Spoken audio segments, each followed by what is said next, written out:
Hola, bienvenidos a Yo Leo Corea. Yo me llamo Priscila de la biblioteca de Blue Rose y hoy me acompaña Torda de Ciudad Buenos días. y José Luis Ramírez de Quaterni. Bienvenido. Muchas gracias. Hola. Quaterni es una editorial que se especializa sobre todo en literatura japonesa, pero también tiene algunos títulos coreanos y en eso nos centraremos hoy, en sus libros coreanos. Y bueno, pues tienen entre sus títulos Pachinko, ¿Por qué odio Corea? Y La fortaleza helada. Luego también tiene, creo que lo vais a sacar en abril, Temporalmente Humanos, ¿correcto? Eso es, Sí, también. y después tiene una colección de fábulas y leyendas. Y bueno, Torre de Ciudad tiene por ahí también una colección de cuentos, que no son solo coreanos, también tienen japonés y chino. José Luis, como he visto en alguna entrevista, le gusta que se presuma de sus libros, tanto por el continente como por el contenido. Ahí te he pillado, ¿eh? Y si no estamos mal informadas, Quaterni se creó en 2008, ¿verdad? Al igual que, porque tú también eres cofundador de quelibroleo.com, ¿no? El mismo año creo que fue. Sí, sí, eso es. Nosotros veníamos, bueno, Quaterni y Qué Libro Leo lo iniciamos un equipo de 3 personas, efectivamente es en 2008, pero veníamos ya del mundo del libro. Nos habíamos dedicado años atrás al libro de informática, computación y un poco libro técnico y pensamos que era un buen momento para hacer también literatura, porque la informática era un mercado que veíamos ya muy maduro, ya, pues como sabéis, muchas o la mayoría de las cosas las encontramos en Internet. Y nueva o con un nuevo sello, con una nueva editorial y efectivamente, aunque continuamos una editorial que todavía mantenemos, una editorial de libros de informática que se llama RC Libros, sobre todo estamos mucho más centrados pues tanto en Quaterni como en el proyecto de Qué Libro Leo, que es completamente independiente a Quaterni. Pero sí, como decías tú, fue en 2008, aunque a nosotros nos gusta decir que ha acumulado, que es verdad, tenemos más de 100 años de experiencia en el mundo del libro, o sea que ya son años. Sí. ¿Y cómo fue que empezasteis a publicar en japonés y cómo fue que empezasteis a publicar en literatura coreana? Bueno, de esto siempre en las entrevistas siempre digo lo mismo, hay una versión oficial y hay una versión real. La versión oficial es la que dicen los editores para que todo el mundo les reconozca el olfato bestial que tienen y la intuición, y la intuición que está por encima de la de los demás. Yo creo que no es así. Yo creo que en esto hay mucha gente que saca pecho, no es así. Realmente es el mercado el que te indica dónde estás y lo que hacer. Nosotros tuvimos la suerte de sacar nuestro primer libro japonés y nuestro primer libro creo que fue Musashi, y nos lo recomendó además un familiar porque era un libro, luego lo leímos, nos pareció un libro maravilloso y entonces nos interesamos por él. Era un libro que ya había estado publicado en España años atrás y que estaba descatalogado. La verdad es que la historia nos gustó tanto que decidimos seguir adelante con el proyecto y convertir ese libro, que era muy extenso, en una trilogía. Y la verdad es que funcionó tan bien, había tantas ganas de leer a Musashi que descubrimos, como digo, por azar o por suerte, pues un nicho de mercado. Y empezamos pues la gente, el público, nos empezó a demandar más literatura japonesa, que en aquel entonces, en 2008, no era como ahora, no había prácticamente nadie, solo cosas muy aisladas y sobre todo de los grandes clásicos japoneses. Continuamos esa línea, a sacar cosas nuevas, novela histórica de aventura, mitos populares y demás, y vimos que funcionaba muy bien. Y por ahí continuamos con la literatura japonesa. Y luego decidimos, a lo largo del tiempo, a lo largo de estos años, pues hemos visto que por qué centrarnos o limitarnos a un solo país y por qué no expandir un poco las fronteras de Japón y hacer libros de Corea, que además nos resulta una literatura muy interesante y mucho más desconocida que la japonesa, y por qué no también alguna cosa china. Al final yo creo que es un poco la evolución natural de una editorial que se quiere dedicar a la literatura oriental, más allá de la literatura japonesa, que además ya sabéis cómo funciona esto, cuando algo funciona y la gente y el resto de competidores ven que funciona, pues te empiezan a copiar y a sacar libros. Entonces, al final se trata un poco de ser diferentes y buscar nichos de mercado o huequecitos en los que podamos, pues en los que el público nos reconozca y nos identifique.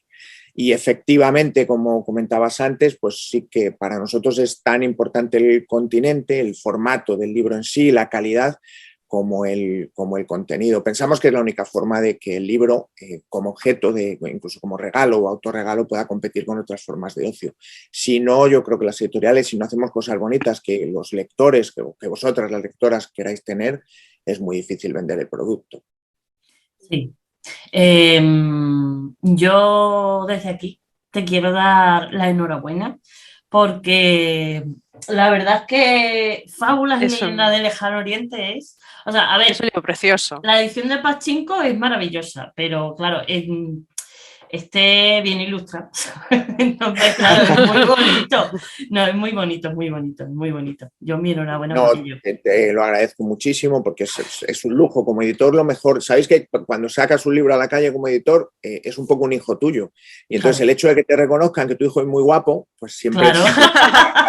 Entonces te lo agradezco mucho. Os cuento además una anécdota sobre Pachinko. Yo imagino que tú tendrás la versión actual. Hubo una primera edición, por su libro se ha vendido muy bien, que tenía, en mi opinión, una portada más bonita, porque tenía la cubierta y la sobrecubierta. Sí. La sobrecubierta tenía un agujero y entonces se rompía en librerías y tuvimos que descartar esta edición y hacer esta que probablemente es la que tengáis vosotras.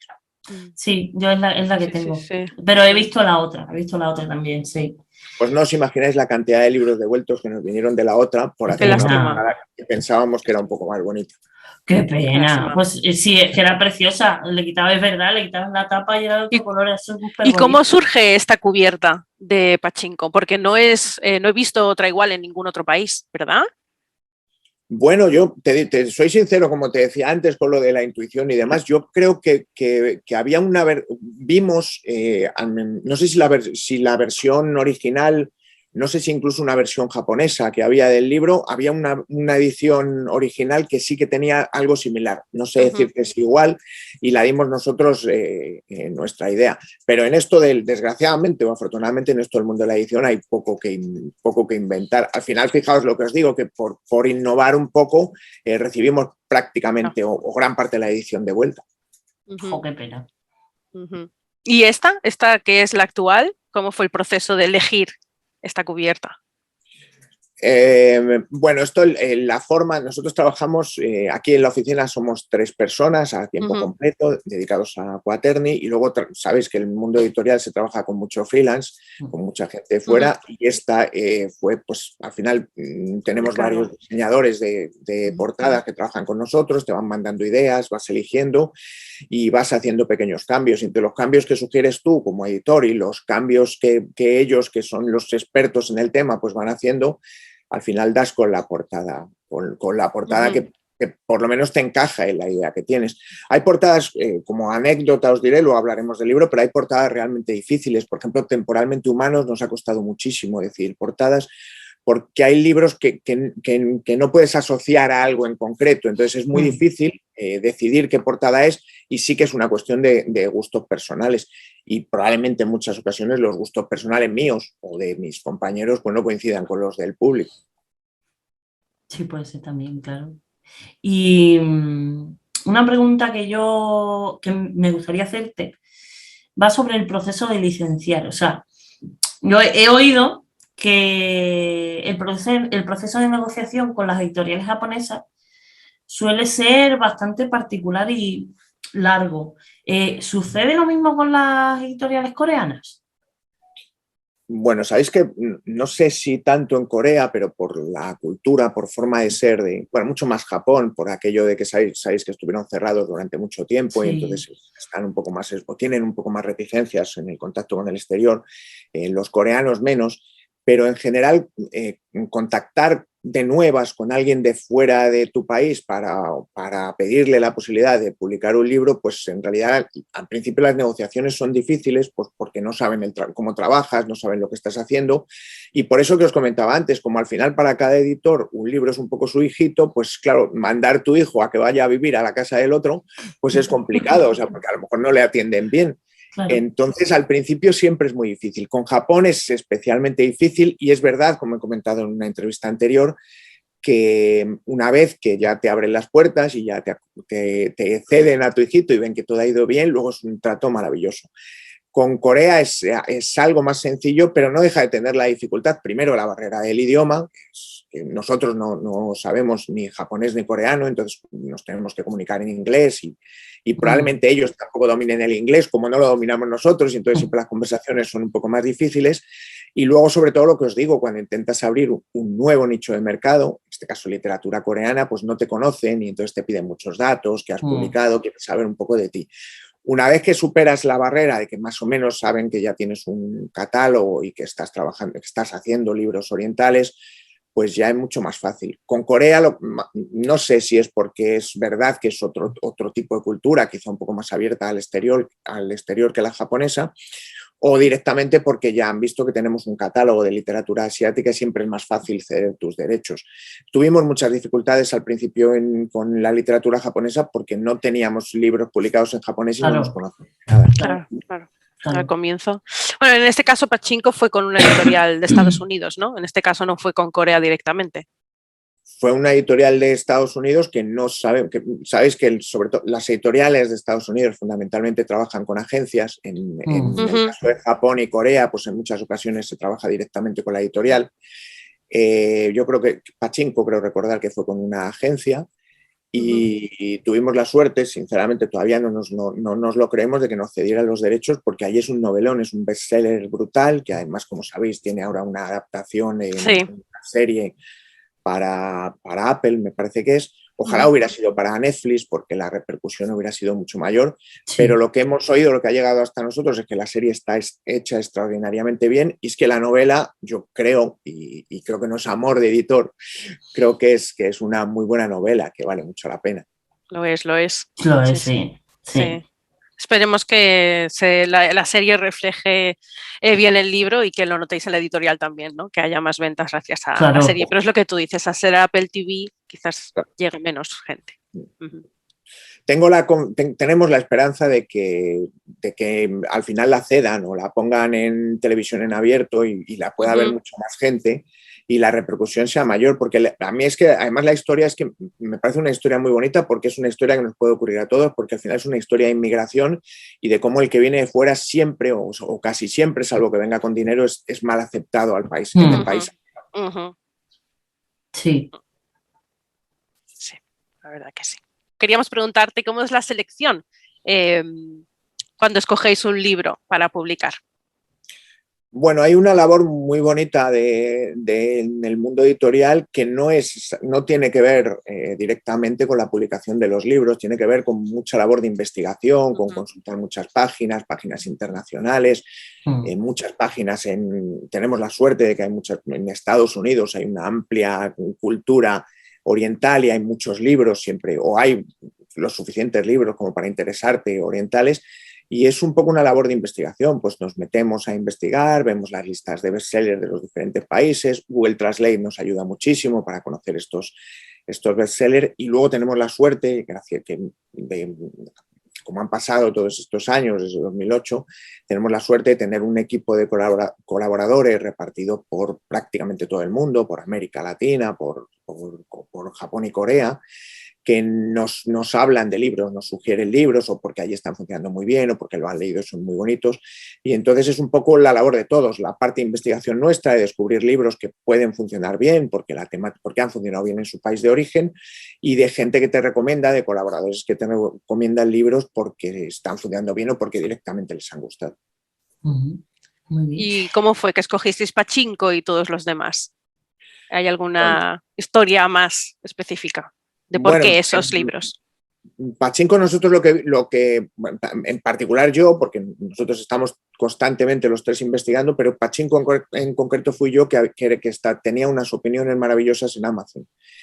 Y en cuanto lo vi, luego miré la sinopsis y las opiniones de la gente que lo había leído y pensé que era una novela que teníamos que tener, aunque no fuese estrictamente japonesa o coreana, porque es escrita por una autora estadounidense. Y luego cada libro tiene su historia, pues hay algunos que te centras en una temática porque quieres publicar algo en una temática, como por ejemplo en el caso de nuestro libro de Fantasmas y Samuráis, que pensábamos que la combinación tan japonesa de samuráis con los fantasmas y sus mitos populares tenía que funcionar bien. Entonces hay algunos trabajos que investigas si hay autores que han escrito sobre eso y hay otros que vienen a ti. El recorrido de cada libro es completamente diferente. Y quizás para vuestros lectores que están más acostumbrados a leer literatura japonesa, yo creo que Pachinko puede ser un buen puente, ¿no? Porque como dices, Pachinko no solo es una historia coreana, también es una historia japonesa, ¿no? Mezcla esta historia que tienen en común, ¿no? Este pasado. Sí, exacto. Y sobre todo a nosotros lo que nos permitió Pachinko es abrir un poco más el mercado, porque es una novela para todo tipo de público, no solo para el que esté interesado en la literatura oriental. O sea, es una novela que se lee también como una novela occidental. Y entonces era la forma de llegar a gente... Exacto, era la forma de llegar a un público que probablemente, simplemente porque no le convence la literatura oriental o porque no la ha leído antes, no la conoce, pues era la forma de llegar a esa gente, de abrir un poco más el abanico, que es de lo que se trata, de salir un poco del nicho que os comentaba antes. Es verdad que estamos centrados en literatura oriental, pero no toda la literatura oriental es de fantasmas o de terror, por ejemplo. Hay un abanico brutal y lo que queremos es que la gente sepa que hay literatura de todo tipo y que se lee tan fácil como se lee la norteamericana, por ejemplo. Y dentro de ese nicho y de que os gusta experimentar, digamos, ¿te planteáis la posibilidad de probar otros géneros, como por ejemplo la ciencia ficción o incluso el gótico? No solo nos planteamos la posibilidad, sino que estamos continuamente buscando abrir aún más el abanico que os comentaba. Sí, por ponerte un ejemplo, me gustaría o posiblemente publiquemos también algún libro de cocina. De recetas. O sea, por ejemplo, de recetas coreanas lo tengo en mente y lo que pasa es que hay que dar, es difícil hasta que llegas a él y hay que dar con el libro adecuado, porque, por ejemplo, este de cocina que os comento, pues si compras los derechos de un libro de cocina que está hecho en Corea, es posible que no todos los ingredientes que se encuentran allí se encuentren aquí. Es posible que quede demasiado local o demasiado para el país. Y si encuentras un libro, que hay muchos de cocina coreana, escrito en Estados Unidos o por una coreana que vive en Estados Unidos, es posible que las referencias culinarias que haga tampoco tengan mucho que ver con las de aquí. Entonces hay géneros que son mucho más complicados, también porque son mucho más de nicho, como decías tú, pues la literatura gótica, pero incluso el manga coreano, incluso estamos estudiando alternativas. Nuestro objetivo es ese, el de abrir el abanico, tener de todos los géneros posibles que hay en literatura, en novela. Cualquier tipo de género nos encaja, lo que pasa es que, como os digo, hay géneros más difíciles. Pero mi sueño, entre comillas, es tener libros, como os digo, tener un catálogo no infinito en cuanto a títulos, porque no es nuestra seña de identidad ni es lo que pretendemos, no pretendemos ni mucho menos inundar de títulos el mercado, vamos a nuestro ritmo, que creemos que es además el que nuestro público pueda aceptar o pueda asumir más o menos, porque la idea es que pueda ir coleccionando los libros. Pero sí me gustaría tener un libro o uno o varios libros de cada género, tener un catálogo con más epígrafes casi que libros. Estaba pensando, el problema quizás de un libro de cocina es el hecho de los ingredientes, ¿no? Que no los tenemos en España. En Estados Unidos sí, tienen un montón de mercados coreanos, ¿no? Pero en España es un poco más complicado el poder comprar esos ingredientes y poder hacer esas recetas, ¿no? Muy difícil. Es verdad que hay una tendencia, vosotras que sois mucho más expertas en esto, habréis comprobado que hay una tendencia sobre la cocina coreana. Yo he leído incluso que es posible que termine sustituyendo a la cocina japonesa porque también es muy rica y es muy diferente y muy variada. Y afortunadamente yo supongo que si esto ocurre, pues poco a poco los ingredientes será más fácil comprarlos aquí en España. Y en cualquier caso, como os digo, seguimos valorando alternativas para publicar un libro de cocina y de ciencia ficción, japonesa y coreana, y novela gótica, todo tipo de género. Bueno, mira, yo en ese sentido acabo de leer un cómic, bueno, es un gastrocómic, te vienen recetas de cocina coreanas y la verdad es que tampoco es tan difícil. Esta autora, por lo menos, te lo pone muy fácil a la hora de sustituir ingredientes y tal. Está bastante bien. Ahora sí que es verdad que también, como tú dices, hay como una tendencia a lo asiático, entonces hay como muchas más tiendas especializadas. Porque, por ejemplo, en en alguna página web, sí que ya puedes comprar lo que es la salsa esta de pimiento coreana que utilizan para hacer kimchi. Eso ya, por ejemplo, lo puedes comprar online. O sea que Sí, está... poco a poco, ¿no? Imagino. Es más complicado. Aquí en Barcelona tenemos varios supermercados asiáticos y es más sencillo, ¿no? Pero claro, es Barcelona o es Madrid, ¿no? Y sí que es más fácil, pero España Claro, tampoco. yo lo que veo más complicado es quizá un ingrediente, no una salsa o tal, sino la Sí, verdura en pero sí. mm, ¿Sabes? Por ejemplo, la sí, berenjena coreana, que no es ni parecida a la europea, pues es más Claro, complicado de conseguir, eso sí.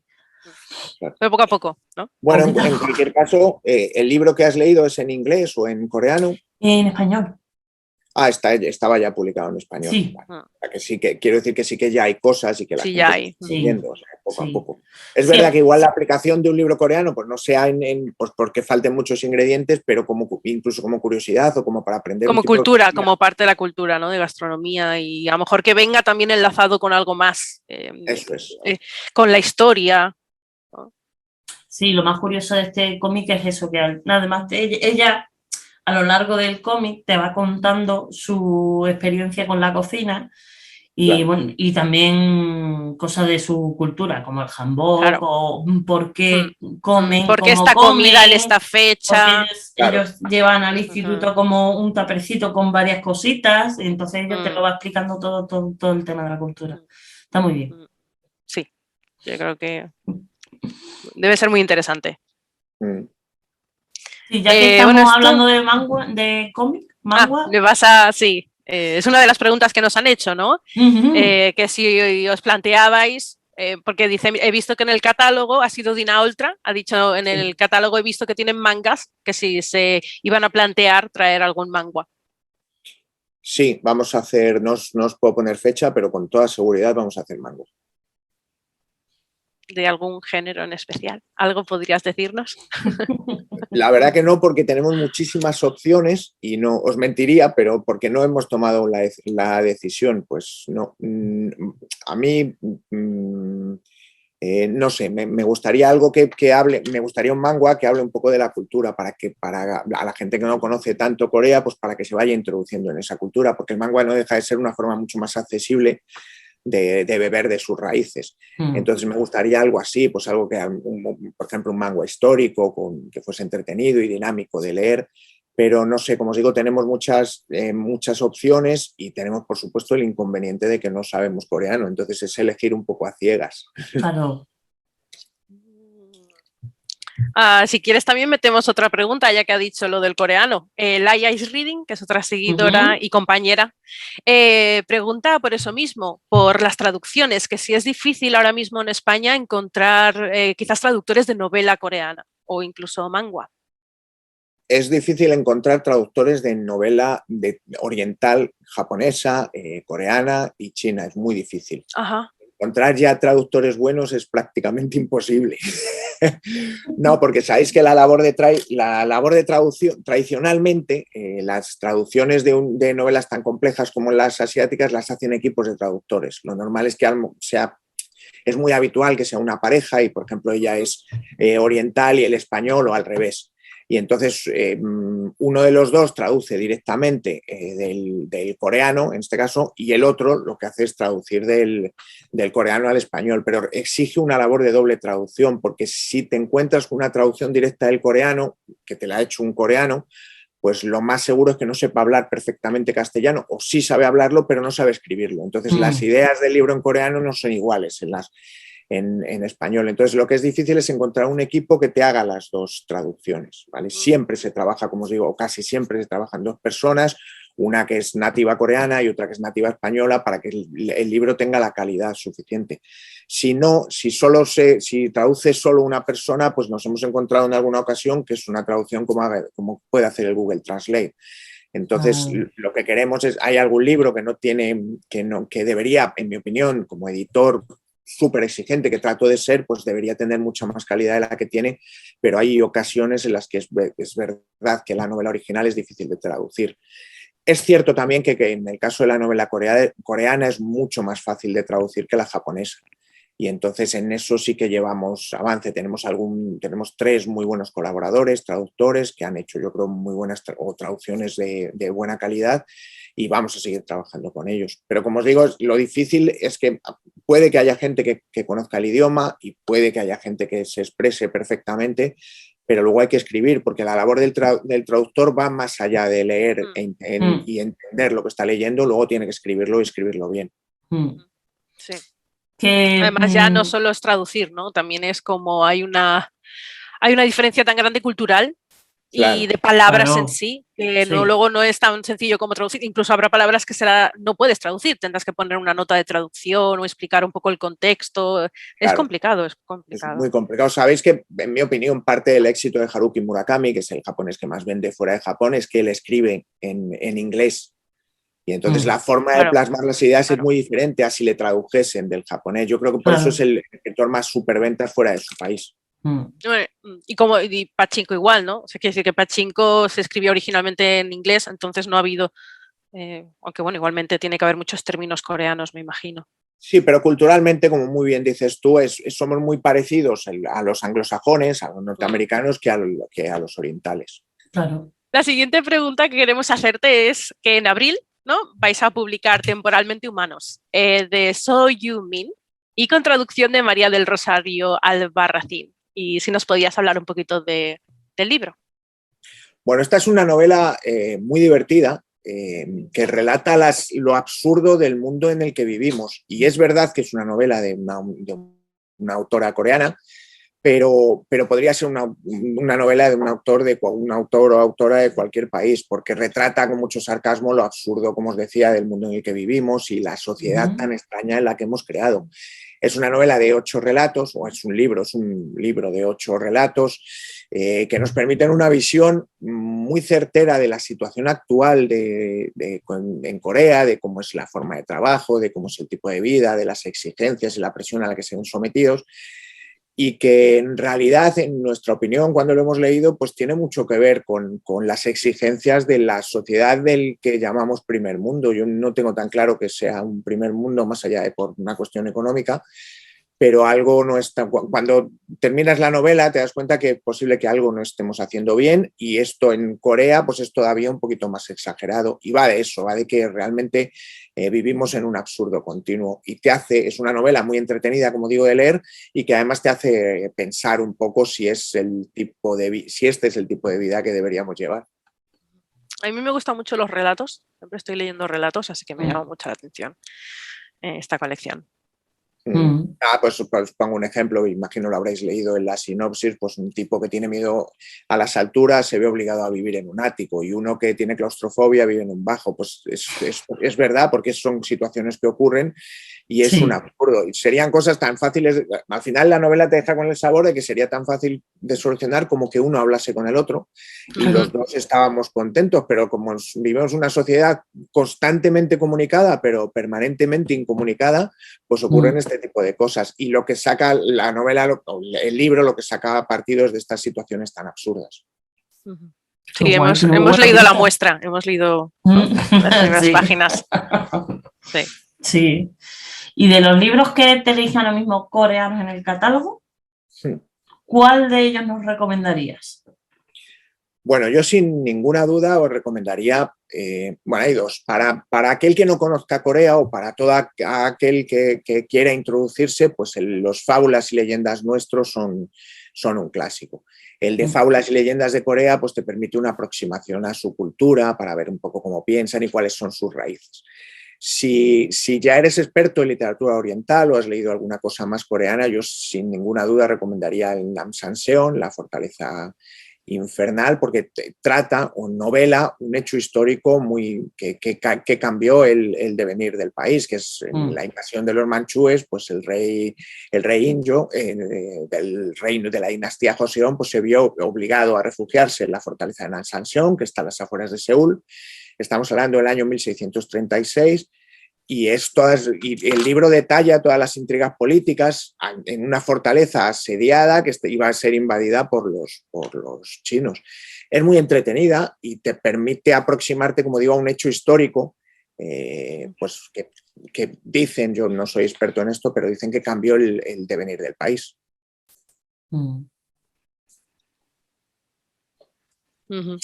Y luego alguno más? Me he quedado... bueno, sí. Sí, tú habla de tus novelas. Bueno, me he quedado antes, os iba a comentar que el de Temporalmente Humanos, que todavía no ve la luz, yo creo que es el mes que viene. Miro a la izquierda porque es donde tengo mi pizarra en la que tengo apuntadas las novedades, en el orden de aparición de las novedades. El de Temporalmente Humanos no ha salido aún, creo que sale el mes que viene, algo así, si no recuerdo mal. Y lo que os iba a decir es, os voy a hacer una propuesta. Si me mandáis al acabar la entrevista vuestra dirección, os mandamos uno a cada una para que lo leáis en primicia antes que nadie. Porque ya os digo que este libro todavía no está en la calle, entonces me escribís y os lo mandamos y lo podéis empezar a leer y luego pues ya me pasáis vuestras opiniones, que siempre son muy bien recibidas. Además del de Temporalmente Humanos, bueno, para mí, hemos hablado de este libro antes, pues Pachinko, aunque no es coreano, que está escrito por una norteamericana de ascendencia coreana, narra una, me parece muy buena, que es la de los emigrantes coreanos, su familia, que tuvo que salir de Corea e instalarse en Japón, y de cómo fueron tratados por ser extranjeros.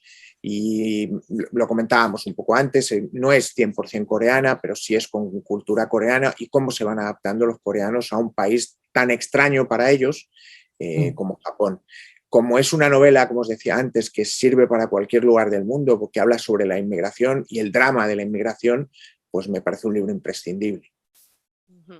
Sí, lo es. Lo hemos leído y la verdad que además es precioso. Y además sales aprendiendo tanto, no solo de Corea, sino de Japón, y aunque sepas de Japón y Corea, sales aprendiendo más, ¿no? Siempre habrá algo que aprendas nuevo, ¿no? Es que Pachinko... Sí, no sé si a vosotras os ocurrió como a mí, que te quedas con la sensación de que la novela tendría que haber tenido 1.300 páginas, porque la segunda parte de la misma se va acelerando. Y hubiera merecido la pena que la autora también se hubiera detenido en esa segunda parte, que también da mucho juego. Es verdad que no es la raíz, no es el inicio de la inmigración, pero no deja de ser muy, muy atractivo lo que está contando en esa segunda parte. Sí, si puede haber una queja de Pachinko, es esa, que le faltan unas cuantas páginas ahí al final. Algo maravilloso y extraño en un libro, porque lo normal es que los libros se te hagan largos, salvo que te guste mucho. Entonces, que le falten páginas es un buen síntoma. Sí. Y esta es una pregunta que escribió Selene, pero te la voy a decir yo, Torda de Ciudad. Dice, si pudieras elegir un libro para editar ahora mismo, independientemente de la rentabilidad, ¿cuál sería? O sea, pero japonés, coreano... Pero esa pregunta tiene condiciones. Porque está vetado de decir Murakami y está vetado de decir... ¿Cuál más? One Piece. Vale, como manga. Ni One Piece de manga, ni puede decir Murakami. Para hacerse millonario y luego poder editar lo que quisiera, ¿no? Bueno, One Piece no lo tenía en mente, pero es verdad, he leído justo hoy la noticia cuando he llegado a la oficina que ha vendido, me parece, 500 millones de ejemplares en todo el mundo, que me parece una pasada. Una pasada. Y sabéis que nosotros tenemos una guía de viaje de Japón, que uno de los recorridos que permite esta guía de viaje es hacer el recorrido de One Piece. Y además es que, honestamente, es que el manga es muy entretenido. O sea, sí me hubiera gustado, pero no lo había pensado. Sí había pensado, porque es obvio, en Murakami, porque solo cada vez que se va a celebrar el Nobel, cada vez que se va a entregar el Nobel de literatura, pues salen todas las quinielas y se habla muchísimo de él. Claro. Y fuera de Japón vende millones de ejemplares. Ya había pensado en él, en hacer cualquier cosa que escribiese. Yo tengo debilidad, a mí me gusta, soy runner, que se dice ahora, pero bueno, me gusta salir a correr, y él tiene un libro que se titula ¿De qué hablo cuando hablo de correr? Es un libro menor, no tiene nada que ver con lo que hace, pero a mí me pareció muy entretenido. Y alguien que escribe también sobre algo tan absurdo, entre comillas, como correr, pues me parece que es un tío que tiene mucho talento. Sí. O sea que sí tenía Murakami. Pero como me has puesto la trampa de que no podía ni One Piece ni Murakami, a mí me gustaría publicar alguno de los 4 libros clásicos chinos tradicionales. El de los viajes al oeste, me parece que es, los Sí. del pantano, y los otros dos no recuerdo. Me gustarían esos, pero hacer una muy buena traducción directa del chino, que es muy difícil. El Yo pabellón creo que rojo, ¿no? El pabellón rojo, el rey mono, Sueño en el pabellón rojo. Eso es. Me gustaría tener los 4. Como editorial de literatura oriental, tendríamos que tener una edición buenísima de esos 4 libros que para mí son en parte la base de toda la cultura del lejano oriente, o sea, porque luego influyeron tanto en Japón como en Corea. Entonces yo creo que son libros imprescindibles y es un proyecto que no descarto y ojalá en algún momento pueda publicar las 3.000, como así exageradas, 3.000 páginas de esos libros y que encima sea rentable. Pero si no, me quedaré con el orgullo de editor de haberlos hecho porque son libros que valen mucho la pena. Sí, sí. Buena respuesta. La pregunta de... Sí, muy buena respuesta. Ah, y aquí tenemos otra pregunta, ¿no? La de Dina Oltra, ¿la quieres hacer tú? La de Dina. La de Dina. Hazla tú. ¿Seguro? Sí. Vale, bueno, pues Dina Oltra, que fue la que antes preguntó por los manguas, también nos pregunta. Dice, me gustaría preguntar sobre libros, sobre la muerte, el suicidio y sus rituales, porque, bueno, seguimos. Tanto Japón como Corea son 2 de los países donde más suicidios se cometen del mundo, pero sigue siendo algo tabú, sobre todo en nuestra cultura, y en parte inexplicable para los occidentales. ¿Algún libro que profundice en ello? De algún autor, tanto o de allí o de aquí. Bueno, yo hace ya muchos años nos ofrecieron un proyecto, no sé si se llamaba El Bosque de los Suspiros o algo similar, que es un bosque al que los adolescentes japoneses iban a suicidarse.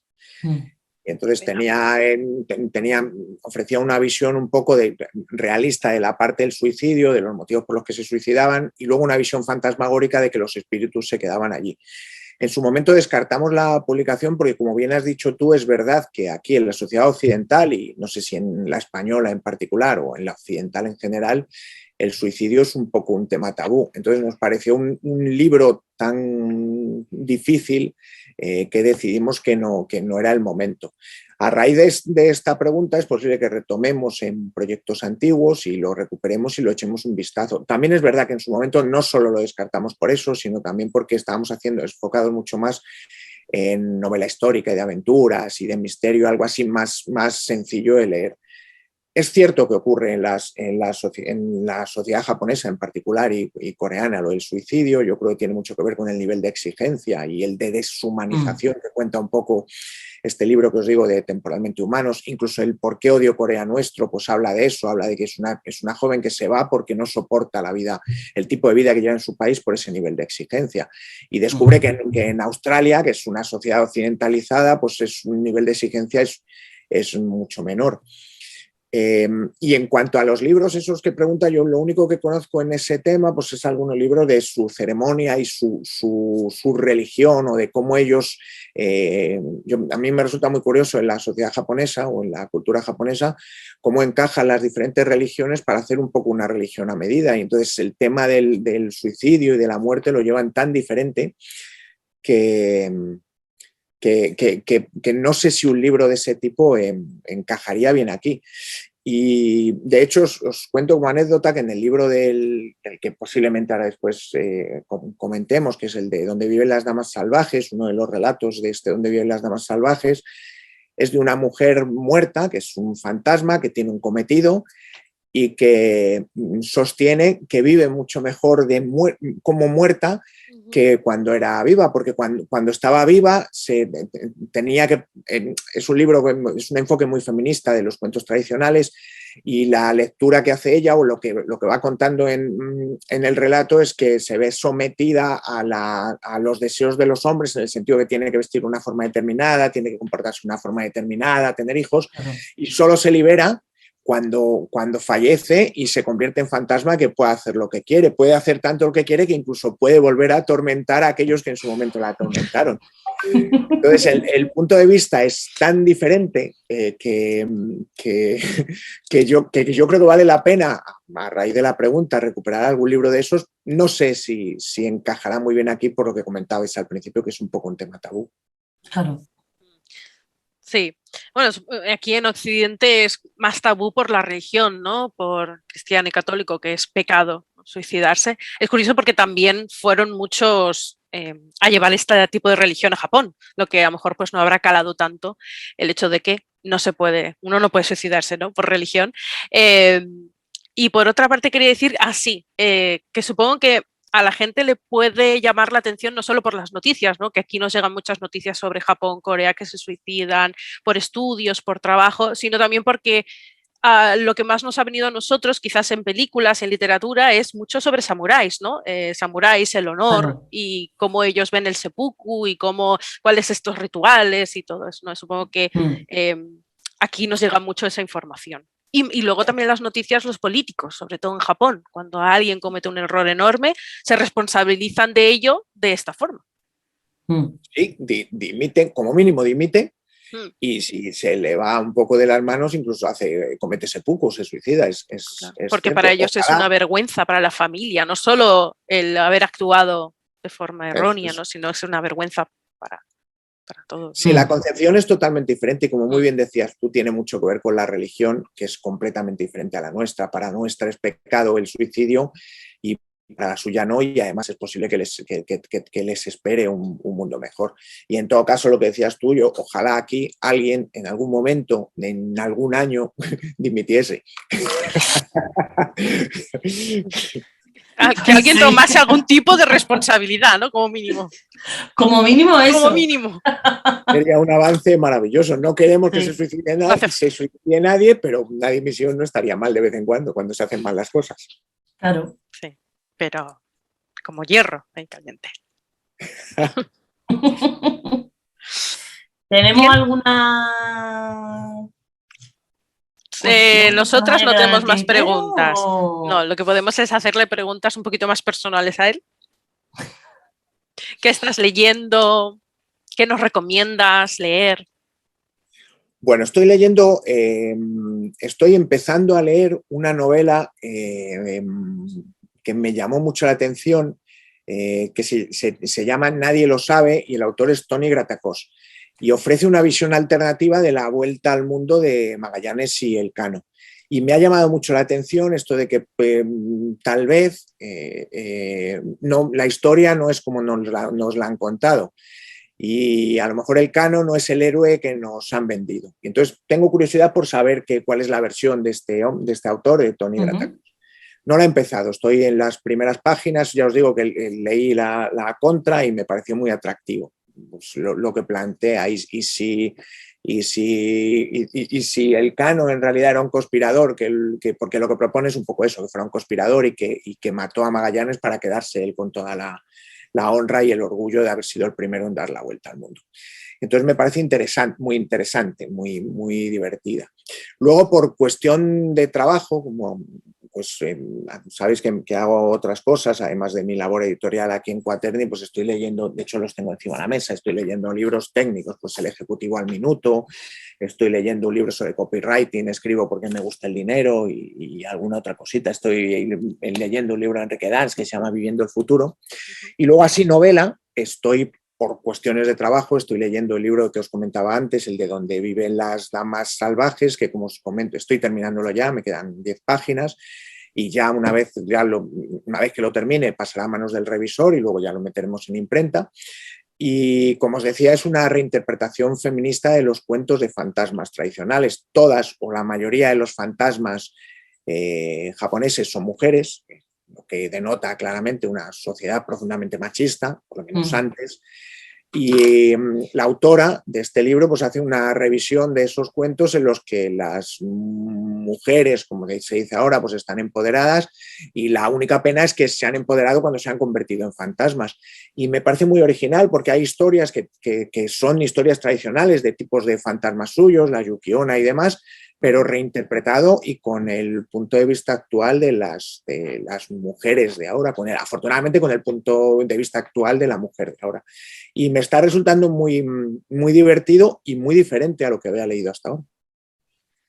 Tiene muy buena pinta, ¿eh? Cuando has dicho de mujer fantasma, ¿no? Que viene y nos cuenta, me ha venido a la mente Rashomon, ¿no? Que el primer, diría que es el primer cuento que aparece en el libro, es, ¿no?, este conflicto que hay, mujer, la pareja que va, iban ellos en caballo, hace tiempo que lo leí, y viene este hombre y los ataca, y ella es un fantasma que nos habla desde el otro lado, o ella sobrevive. Lo tengo un poco... No, yo creo que es un fantasma, Sí, ¿no? ¿verdad? No, Sí, no la matan. Tampoco.